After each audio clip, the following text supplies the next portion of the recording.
Welcome to the first video on the USA A Nation in Contrast Eduqas paper. This video is focusing on the economy during the Great Depression of the 1930s and the economy during and after World War II.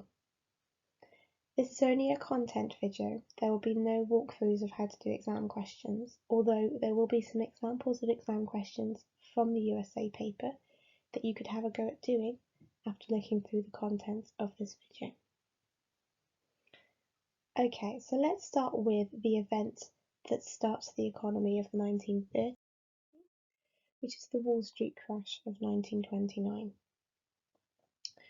The period of the 1920s in America was known as the Roaring Twenties because it was a time of significant economic and social growth. The economy had done well in America after World War I, as they had been growing and providing food for the rest of the world.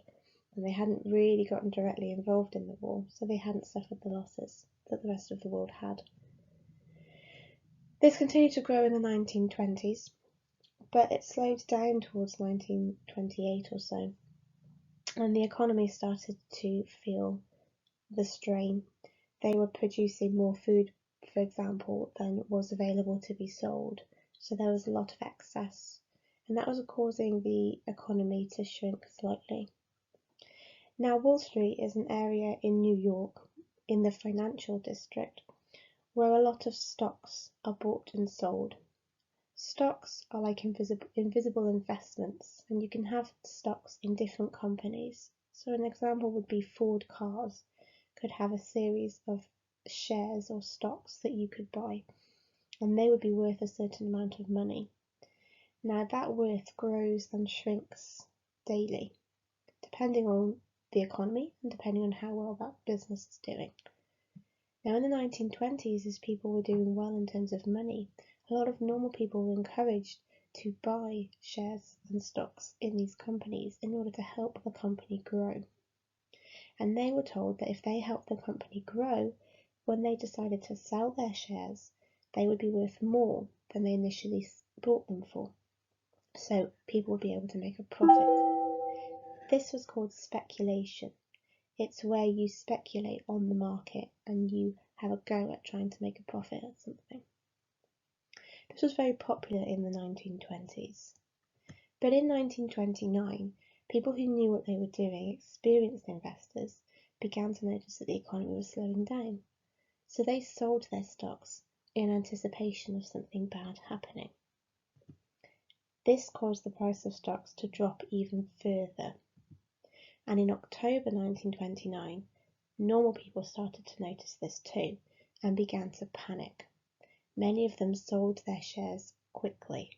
Now, if you sell too many shares quickly, the price of those shares is going to drop significantly, which is what happens on the 24th of October. This is known as Black Thursday, as most of the shares were sold that day, 12.8 million. This causes the prices of shares to plummet. And on 29th of October 1929, known as Black Tuesday, the economy collapses. Stocks are worth nothing, companies become bankrupt, millionaires lose all their money, and of course, normal people who had speculated in the market lose all their money too. This event triggers what is now called the Great Depression, which is the 1930s in terms of the economy being in depression, which means not making any money. So we're focusing mainly on the consequences of that event, of the Wall Street crash. We can kind of put these consequences into four groups: unemployment, family life, Hoovervilles, and bonus marches. So the Wall Street crash has a huge effect on unemployment. Whereas lots of people had jobs in the 1920s, in the 1930s there was mass unemployment as many companies collapse, other companies shrink. You've got more people queuing for unemployment benefits than ever before. Lots of very famous images of very long lines. This is something that has a dramatic effect on the rest of the world as well. As you know, you could link this to 1930s Germany. Similar images of people queuing for unemployment benefits. You weren't safe if you were in the countryside either. In the countryside where most of the industry is relying on farming, they had experienced massed droughts, which meant lots of areas had dried up and they were given the nickname the Dust Bowl. This meant that there wasn't much farm work happening as farms shrank, people sold up their farms, and they went from place to place looking for farm work. They were given the nickname migrant farmers. And this is where a very famous American novel called Of Mice and Men is set, where the two characters are migrant farmers journeying through the Dust Bowl looking for work. A lot of these farmers end up in the state of California, where there's a lot of fruit farming going on, oranges and things like that. A lot of people go there in looking for jobs. Obviously, the Wall Street crash and the Great Depression has an effect on family life. Suicide rates rose as people lost everything. Marriage rates and birth rates declined as young people didn't see the point in getting married, couldn't afford to get married. There wasn't really much of a future for people that they could see. Poverty obviously had a huge effect on family life. Many people were living in poverty, or they were forced to give up their homes and kind of live on the road or go from town to town, state to state, looking for work. This links very nicely to the Hoovervilles consequence. As people lost their homes, they began to build new ones. They were given the nickname Hoovervilles after the president in the early 1930s, Herbert Hoover. They sprang up outside of city limits, and they were temporary houses, so they were built of corrugated iron or cardboard, and they had no running water or anything like that. They weren't really supposed to be long-term homes, although of course this was the case as the Great Depression went on for years. They're named after President Hoover in an ironic way because he didn't really do anything to help. In fact, he ordered many of these Hoovervilles to be demolished and people to be kicked out, but of course they would just spring up again weeks later or in a different city or town. So he wasn't given a very good reputation for the way that he dealt with these Hoovervilles. Another thing that the president failed to deal with successfully were the bonus marches. Bonus marches were actually World War I veterans who had been promised a bonus, money, as a reward for their fighting during the war, and they were promised that they would get it many years after. And of course that deadline kept being extended during the 1930s as the government didn't have any money to pay these veterans the bonus that they deserved. So a lot of them got together with their families and they marched on Washington to demand for their money. Now tear gas was used on these marches, and in fact a baby was killed using the gas. This put a very negative effect on the president, and instead of helping them and giving them money and apologising, he ordered that they should all go home, paid for the bus ticket, but sent them packing basically, and they didn't get their bonus. So all of these, unemployment, poverty, homelessness, they are all huge consequences of the Wall Street crash. Another consequence could be the negative reputation of the president at the time, President Hoover. Let's look at President Hoover in a bit more detail, just to see what he actually did to try and help get America out of the Great Depression. He did a lot for farmers. He increased import duty on foreign goods, which meant that it was more expensive to buy foreign goods rather than American goods, and he hoped that by doing this it would mean that more people would buy American farm goods and therefore American farmers could make a profit. It did have a bit of a backlash, however, as it did alienate other countries to trade with America, as their goods were costing more than American goods. Another thing that he did is he formed cooperatives, which is basically groups where made up of farmers, where they would get together locally and they would decide what the price of food would be for that area. And that meant that farmers were more equal with one another, they had some control, and that they weren't really in competition. No one farm would be making more money than the other. He set up relief agencies to help the poor, so it could be anything to do with food banks and things like that, or charities, anything that would help people that needed it after the Depression. He cut taxes, which is a very significant change. It meant that it gave some relief to workers, that they could keep every bit of money that they had. And of course it would have had a huge negative impact on the government, who needed money from taxes. So he did sacrifice something quite large in order to help the average person by cutting taxes. In the hope to create new jobs, he asked for new buildings to be built, such as the Hoover Dam, named after him. We've got roads, railways, anything he could think of where he could put a bit of money in and hope to create more jobs as a result, and therefore get people out of unemployment. Like I said, he did face many backlashes. Most people thought his policies didn't really go far enough in helping everybody with the Depression. And of course, his reputation for the harsh way he treated bonus marchers and people living in Hoovervilles is almost what he's remembered for, more than the little things that he did to try and get America out of the Depression. So in 1933, he's up against election with Franklin Delano Roosevelt, who later gets nicknamed FDR. And he's a more approachable figure. He's called a great communicator, as he can talk to people quite easily. And he becomes quite famous for being on the same level as everybody in America. In fact, one of his promises and his slogans when he's running for president is that he will give a new deal for America, help it move on, that Hoover's too traditional, not doing enough to help America. So FDR wins the election and becomes the next. So let's see how President Roosevelt attempted to deal with the Great Depression. He had three aims in mind with the reforms that he's going to bring in. He wanted to provide relief to the poor, help for the poor. He wanted the American economy to recover from the Depression, and he wanted to introduce new reforms, which are like laws that are going to help the less fortunate members of American society. So his policies are split into two different names. The New Deal, which is the deal that he promised the American people, that counts as his first 100 days as president. Anything that comes after is called the Second New Deal. So what's the New Deal? The New Deal involved shutting down all banks in America for 10 days. And the reason that he did that is because he didn't want people to take money out of American banks. Banks rely on people's money to make investments and to make a profit. If everybody takes their money out of the bank and goes and hides it under their bed to keep it safe, then those banks tend to close down and collapse because they haven't got any money.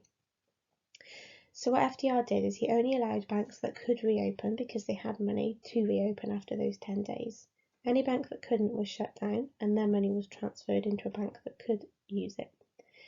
That meant that banks began to make profits again, people began to keep investing their money, and they restored people's faith in the bank system. He also set up alphabet agencies, which is the nickname given because he set up so many different agencies, over 20, that they were given the nickname alphabet. And these involved things like giving food, giving help to the poor, help to the old, anybody that he felt needed them. So that's his New Deal. His Second New Deal were a number of reforms that had such a significant long-term impact on American society. They mainly focused on workers, so for example giving workers pensions when they were old enough to retire. He set up the Social Security Act, which meant that people got unemployment benefits, so if you were unable to work, if you were sick or out of work, you were given money. And a minimum wage was set up and a maximum amount of working hours. Labour unions were also set up by FDR. This means that workers have more rights than they ever had before. A lot of these things, like pensions and unemployment benefits and the minimum wage, you would expect to see in modern American society, so that's the long-term impact of the Second New Deal. There was a lot of opposition, however. FDR was bringing quite liberal reforms that focused on the working class with his New Deal. This meant that the upper class were opposing it, as he was getting the money to pay for this using taxes from them. Also, this is a very modern group of reforms, so the traditional members of the government, like the Republicans, were opposed to it, as they felt like this was moving away from the laissez-faire policy that America had been following up until this, which is when the government does not get involved in the personal lives of its people. So they felt like unemployment benefits and telling workers and employers how long people could work and for how much money, was the government getting too involved in people's lives, so they were opposed to it as well. The Supreme Court was also opposed to the alphabet agencies in particular, and actually banned a number of them because they said they were unconstitutional, as again they were the government, the main government, the federal government, getting involved in state government issues, which is things that just involve small parts of America, and it shouldn't be something that the whole government can't tell individual states what they should be doing to help the poor or the old, for example. So a lot of these alphabet agencies were actually banned by the Supreme Court, and obviously the Supreme Court is the highest law in the land in America. So they do have power over the president to be able to tell the president what to do.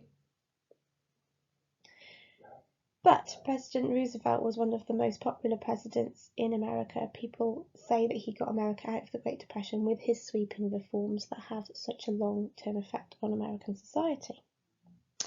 On the other hand, a lot of people say that Hoover did a lot in order to help America get out of the Depression.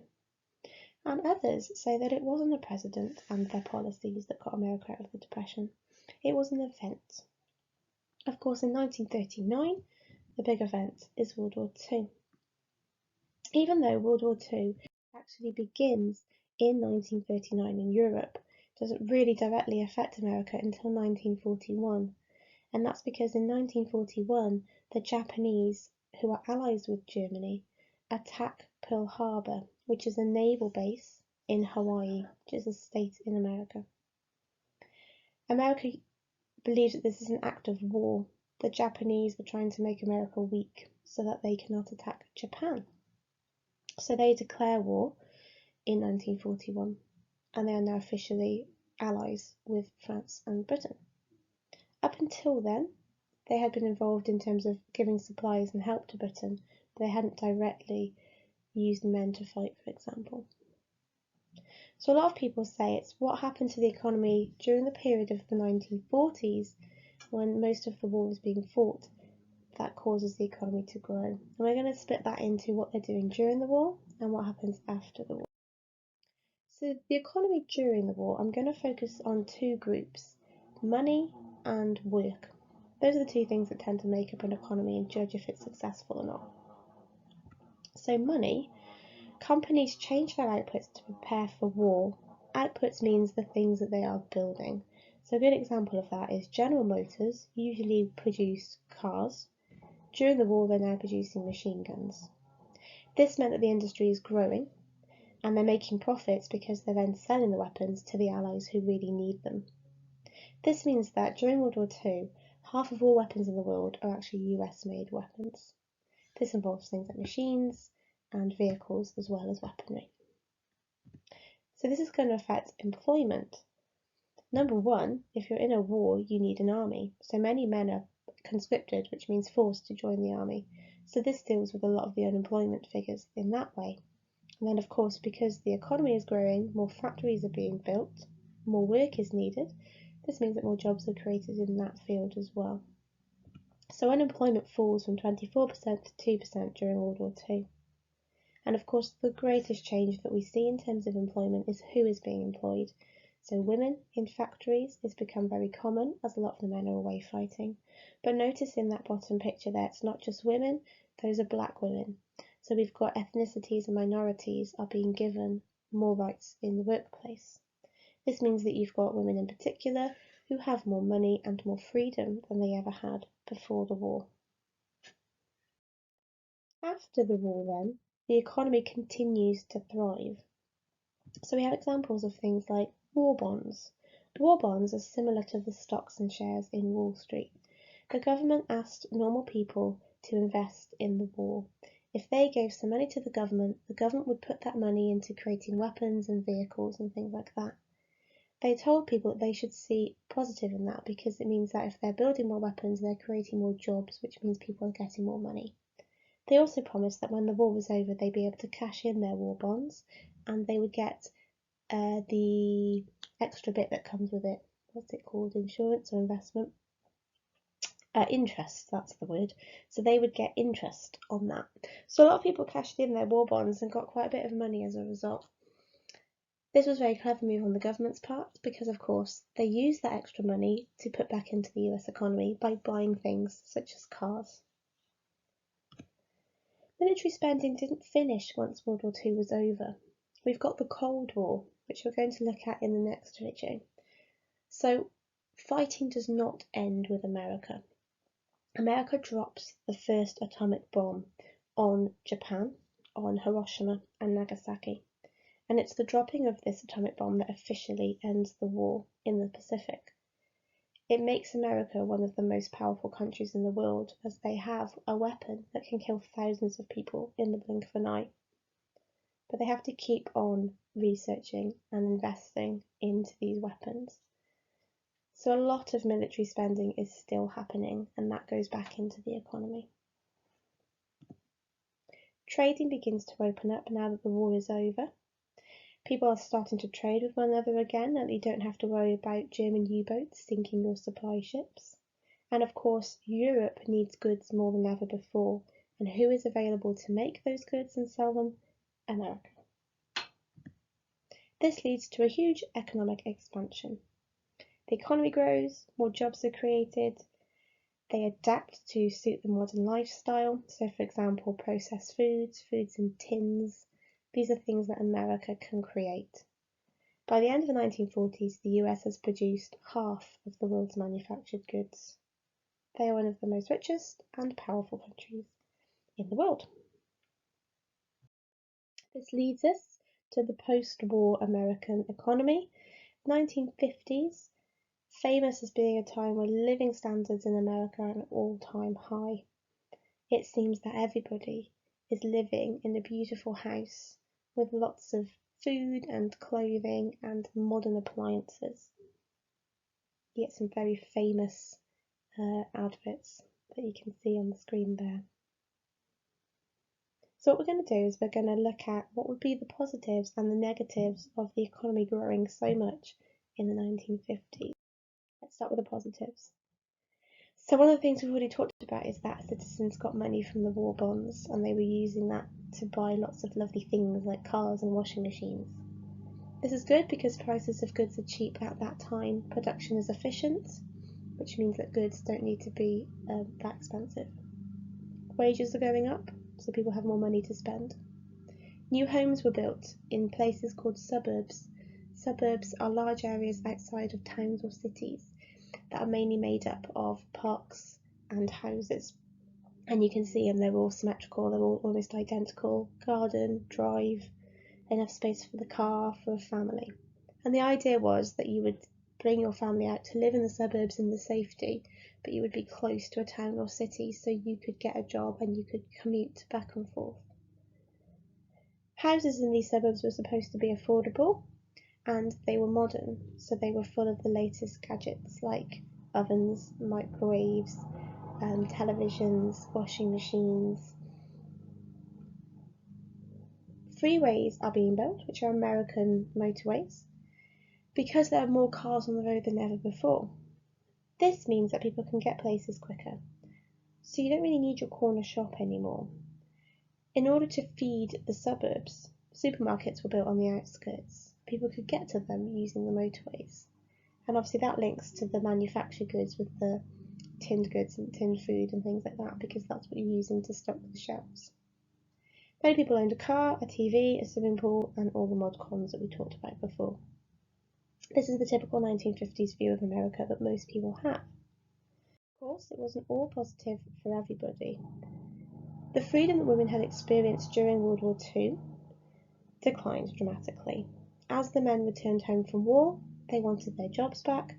As these families, people married and moved to the suburbs, women kind of felt like they were being made to be housewives again.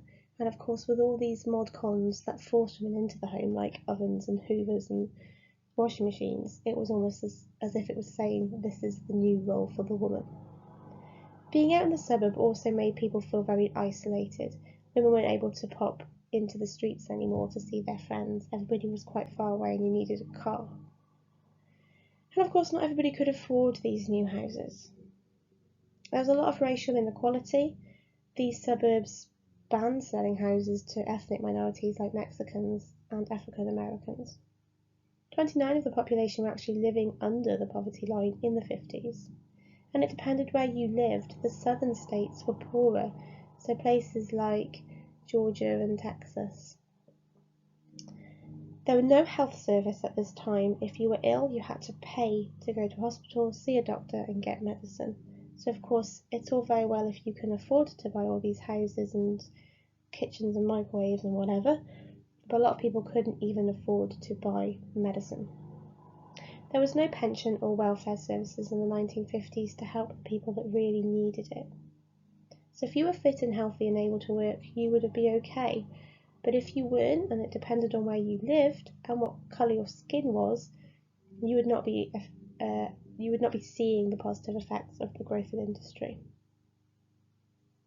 So there we go. That's the 30s, 40s and 50s in terms of American economy. I've put some questions up for you to have a go. We've got 3 describe questions. We've got a how far, an explain why, and a how important. Now those last 3 questions all involve the skill of explaining, because they've said how, why, or explain. I would use the explain chain. I would make sure I'm getting used to doing a conclusion, because especially if it's asking how far or how important, it's suggesting that there's another side that you can argue. So a conclusion is a really good place to do that. So please have a go at doing one of the questions. Thanks for listening.